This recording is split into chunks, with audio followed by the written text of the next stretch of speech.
Did you know that you matter? You're important. You're absolutely so significant. We can't do without you. When you're not there, we notice. Do you believe that? Well, we're going to talk about it today on The BraveHearted Woman. Hey everybody, this is Damon, and this is my show, The BraveHearted Woman. Thanks for stopping by. Hey, each week I bring important topics for women just like you to help you live with courage and confidence and bold vision for your future. So make sure you subscribe so you never miss an episode. I'm always giving out free resources that empower you. So you ready? Come on, let's get brave. Creative, compelling, captivating, courageous. These are a few words used to describe my new book, The Making of a Brave-Hearted Woman, Courage, Confidence, and Vision in Midlife. In this ultimate guide to living with purpose, energy, focus, and fulfillment, you'll muster the courage to step out of the shadows of self-doubt and insecurity. You'll discover a compelling vision for your life. You'll reach goals and gain confidence. The secret is in the 5 brave, life-changing elements that I reveal to you that every woman must possess to live her full potential in midlife. So if you're ready to shed your faint heart, buy your copy today on Amazon. Hey Brave Hearts, I'm so glad that you're joining me today. I want to talk to you about living a life of significance. I guess more specifically, this whole concept about mattering. We're hearing a lot about it lately, and I want you to know that it's not new. It's no surprise. We were created with a hole inside of us. We were created with the DNA to have this hole filled, first of all, with God, but then to know this human connection. I often say the 2 most important emotional needs that we have as human beings is to be known. For someone to see us, to know us, to get us, to be connected to us, to intimately be acquainted with us, to see us and acknowledge us. And the other is the same, for us to know someone in that same way, to be able to express to someone, you matter to me. I see you, I know you, I feel you, I'm with you. We have the need put into us by our Creator to be known and to know. It is a universal need. It's felt by all people. If anyone tries to tell you that they don't have the need to be known or to know, they're not telling the truth. They may have some sort of attachment disorder, but the truth of God is this. That is how we are created. It might not be felt by all people. Let me say this. It is felt by all people. It may not be acknowledged by all people, but it is part of our creative core to know that our life makes a difference. I pass through this world. I want to leave a legacy. I want to make an imprint. I want to make a mark. I want to know that something that I've done has imprinted those that, especially that I love and that I care about. I don't want them to forget me. I've had friends, many, and one in particular who was diagnosed with a terminal cancer early on in her life, and she wanted to make sure that her kids would know her. Don't forget me. You must remember me. So she wrote notes to all of them and bought significant pieces of jewelry. Why? Because this sense of mattering is essential, and it's essential for you.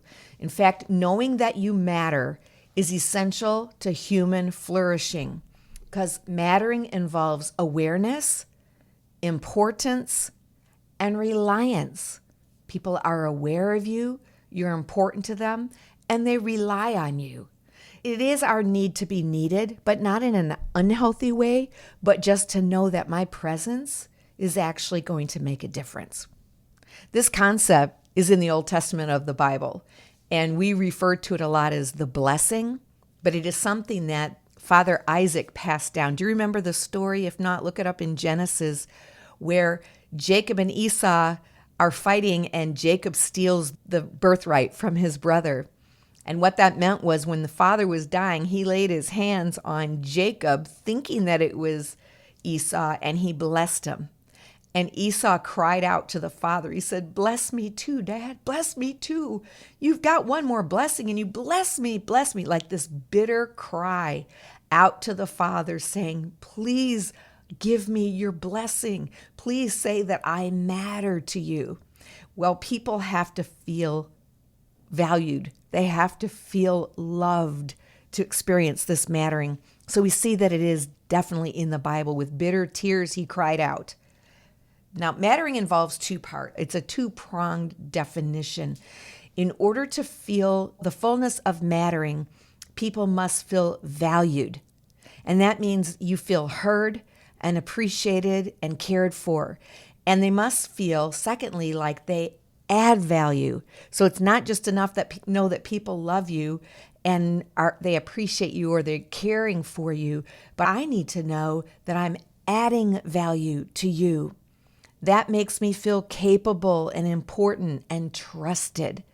Now, Isaac Prelintensky, a professor at University of Miami and the co-author of How People Matter, said this: research suggests that people who feel like they matter experience more self-compassion, relationship satisfaction, greater belief in their capacity to achieve their goals, while people who lack knowing that they matter, they have burnout, self-criticism, anxiety, depression, aggression, and an increased risk of suicide.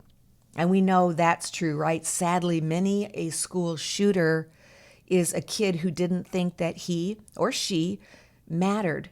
They didn't know where they fit in. They felt invisible, unseen, unknown. Feeling that we matter to others has a positive implication for us and for our health and for our mental health. And the opposite is true. Feeling that we don't matter to anyone leads to that isolation and loneliness and a social withdrawal and suicide. So, do you know that you matter? Let me give you a few questions. I want you to ponder and think about these so that you can make sure that you truly feel connected, you feel seen, you're not invisible, people rely on you in a healthy way. So let me ask you this: do you have a healthy sense of being significant? Do you feel valued? Do you feel important? Do you feel important in your work, in your relationships, in your life? And do you matter to yourself? Because this is another component and a big, big element of feeling that sense of satisfaction and significance. Do you matter to yourself? Do you possess a sense that you're worthy, regardless of what you've accomplished? And, midlife woman, regardless of how you look and how you feel about your body, do you know that you matter and that you care about you and that you're not shaming yourself? Okay, in cancel culture today, being shut out, being ignored, being dismissed, being treated as though you're invisible, that is immensely painful. I have many friends who their adult children are canceling them. They're doing something called no contact, where they're telling their parents, I don't want to talk to you. I don't want to have anything to do with you right now. I'm doing me. You did this and this and this to me when I was a child, so forget you. I have numerous friends whose adult children are canceling them. Oh my goodness, how painful. I'd be really tempted to say, oh no, you don't. I pushed you into this world. I can push you out. I'm not sure that would go over very well, but that's painful. Do you notice the connection, by the way? The fifth commandment in the Bible says, honor your mother and your father. Some of these kids don't understand the Bible. It's the first commandment with a blessing or a promise attached. You're looking for significance, but God says, I'm going to bless you when you honor your mother and father. But I guess that's probably another podcast episode. But I want that blessing. That's why midlife begins to cause a sense of worthlessness to so many, to us women perhaps, because we don't know that we matter. Where's our place now? Where's our role now? My mom was recently visiting. She's 87 years old. Don't tell her I told you her age. But She mentioned an experience that she had in a large family gathering, and that was where she was sitting at the table and all the conversation was going on around her, and the kids that were kind of next to her, the teenagers, they were on their phone. She was trying to break in and create conversation, but she wasn't getting anywhere with her. And she said, "Boy, was I invisible." And in that moment, I felt the pain, like, I don't matter. It doesn't matter if I'm sitting here or not. Nobody would even notice. And I thought, ouch. Oh, Mom, I'm sorry that you experienced that. And I never want somebody to feel that. I don't want to feel that. I have felt that. I remember in a previous job that I had many years ago, there was another female leader there. And for whatever reason, she did not like me. I don't know why I decided to give her so much power over me, but the fact that she didn't like me, I was just trying to win her over. I was trying to woo her. I wanted her to like me. My self-esteem all of a sudden became connected to her liking me or accepting me or acknowledging me. And she didn't like me. So I eventually had to decide, I had to get a hold of God and say, "Lord, there is nothing I can do. I've tried everything. I don't know what else." But God was saying, don't let someone else's opinion of you define you, Dawn. You matter. You do. You are significant. My worth is that I am God's daughter, not based on how this lady felt about me. And I couldn't help but think, in the Bible, there are 59 one another's, just one less than 60. In other words, love one another, be patient with one another, speak life to one another. One of the one another's in Romans 16:16 just says, greet one another. I thought there is no more simple form of affirmation than to say, "Hi, how are you?" So I want to encourage you, when you walk in a room, don't walk in the room like, "Here I am." Walk in the room like, "There you are."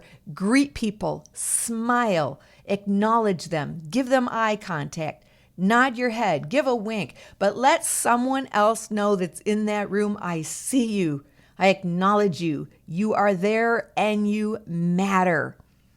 Sometimes we blame ourselves and we shame ourselves when we don't feel like we matter. We look inside and we think, what am I doing wrong? I know I was doing that. Or we look for social proof and evidence that we matter to someone.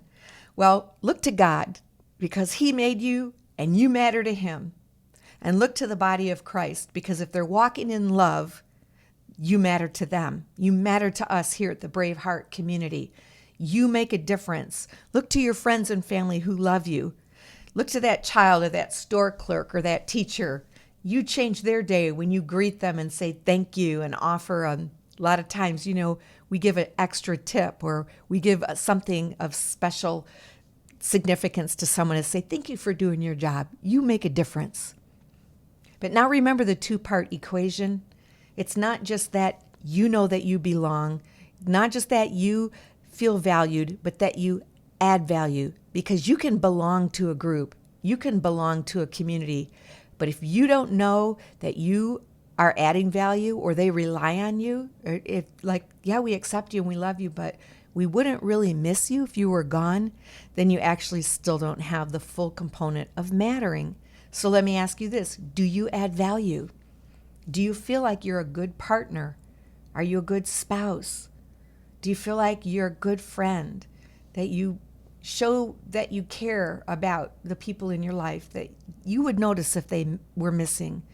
Do you feel competent at your work? Do you know that you add value there? Are you rising up to the challenge and saying, "I'm here. I can take some responsibility. Let me lift the load off of you"? Do others outside your immediate circle rely on you for anything? You need that. Do you treat yourself kindly? Do you cheer on your body and your soul? Dr. Gordon Flett wrote the book, The Psychology of Mattering, and he says mattering involves more than a feeling like you belong in a group. He explained it's also being missed by the group if you weren't there, because you're adding so much value. When it comes to self-esteem, you can like yourself and feel capable, he says, but you still won't be a happy person if no one notices when you enter the room. So, are you on a quest for significance? Do you need to know that you matter? Well, I want to let you know today you matter to me. I see you. I feel you. Even though we're a distance apart, you are a sister.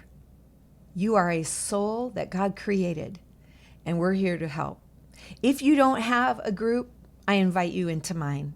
We have a private Facebook group of midlife women, 40, 50, 60, and beyond. And I'm going to give you the address. I'll say it here, but then it's also in the show notes. It is facebook.com/groups/BraveHearted Woman Community.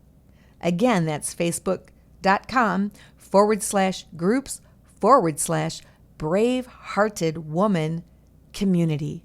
Join our group. You'll not only belong, but we'll miss you if you're gone. That's what I have for you today. I just want you to know we care, we love you, God sees you, you matter, you count. Now listen, pull yourself up, put your head up, shake off unworthiness, shake off despair, shake off any limiting lies or beliefs that you've bought that were not God. The fact that no one cares, no one sees, no one knows, shake it off. Say, God sees me. God has people for me. I'm going to make that connection. I'm not going to let somebody define me and who I am. If they can't see brilliance, that's their problem, not mine. All right, sister, we got you. This is Dawn Damon, your BraveHeart Mentor, reminding you it's time. Find your brave and live your vision.